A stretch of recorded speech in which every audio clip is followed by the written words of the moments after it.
खबर है सूरत से। अब तक सूरत के कपड़ा व्यापारी माल नहीं बिकने और पेमेंट नहीं मिलने की समस्या से परेशान थे, लेकिन अब सूरत के व्यापारियों की समस्या दोगुनी हो गई है। माल नहीं बिकने की समस्या से तो पहले से ही परेशान थे, लेकिन अब व्यापारियों को अन्य राज्यों से पेमेंट के स्थान पर नहीं बिका हुआ माल भेजा जा रहा है। परिस्थिति यह बनी है कि सूरत के व्यापारियों के लिए आगे कुआं और पीछे खाई की परिस्थितियां बनी हुई है।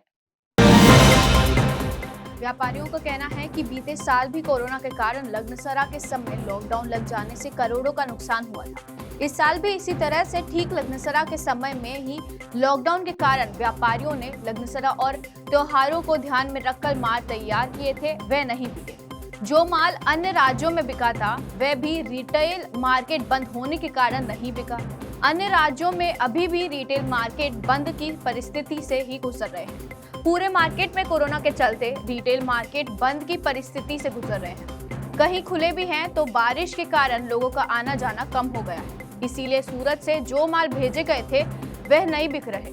परिस्थिति ये है कि सूरत के व्यापारियों का पेमेंट जाम हो गया है। यहाँ सूरत के व्यापारियों से अन्य राज्यों के व्यापारी पेमेंट मांगते हैं, लेकिन उन्हें नहीं मिल रहा, बल्कि अन्य राज्यों के व्यापारी सीधे उन्हें माल वापस भेजने की धमकी दे रहे हैं।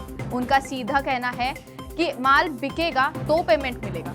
ऐसे में सूरत के व्यापारियों के लिए करें तो क्या करें की परिस्थिति बनी है। कपड़ा व्यापारी रिंकेश लालवानी का कहना है कि कपड़ा बाजार में इन दिनों रिटर्न गुड्स की समस्या ने व्यापारियों को परेशान कर रखा है। अब तक माल नहीं बिकने की समस्या थी, लेकिन अब हम पेमेंट मांगते हैं तो अन्य राज्यों के व्यापारी 6 महीने पहले बेचा हुआ माल वापस भेजने की बात करते हैं।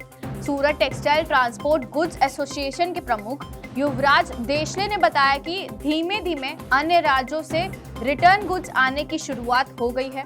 उनके पास एक दिन के अंतर में रिटर्न गुड्स की गाड़ियां आ रही हैं। सामान्य दिनों में भी जुलाई महीने में रिटर्न गुड्स आने लगते हैं। इस साल भी रिटर्न गुड्स अभी से आने लगे हैं। जुलाई में इसका अनुपात बढ़ने की संभावना है।